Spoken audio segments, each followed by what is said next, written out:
Bu şəhidin pak ruhuna and olsun. Şəhid ataları, hamıza deyirəm, şəhid anaları. Gəncədə bir şəhid məclisindeydim. Gördüm bir dənə şəhid anası ağlaya-ağlaya yaxınlaşdı mənə. Gördüm ağlayır. Dedim, niyə ağlayırsan? Dedim, mən bilmirəm ki, balama neyləmişəm. Bütün şəhid anaları öz balaları yuxuda görüb, amma mən görə bilmirəm. Hamını ağladı. Dedim, mən bilmirəm balam məndən inciyib. Niye benim balam yuxuma gelmir? Kimden soruşuram deyir, mən balamı yuxuda görürəm. Söhbət edirəm balamla darıxanda, amma mən görə bilmirəm.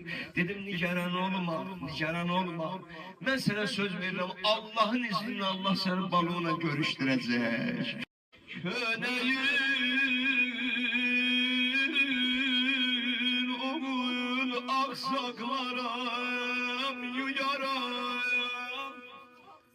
Dinem aksaklarım, bir de dinem bala köneyün aksaklarım yuyaram, aksaklarım. Sana söz veririm bana, bir gece konak gelsin yukuma koymaram, seni konak saklarım ay bala.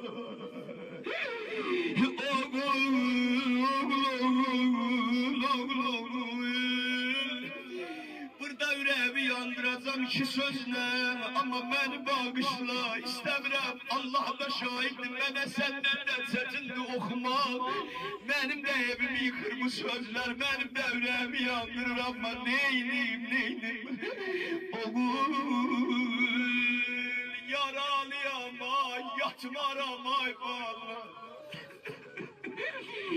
Yaralıyam ay, yatmaram, yatıpsam bana o yatmaram bana.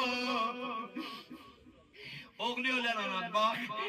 Oğul yaralıyam ay, yatmaram, yatıpsam bana o yatmaram. Oğul senin bu cavan ölmeyi hiçbir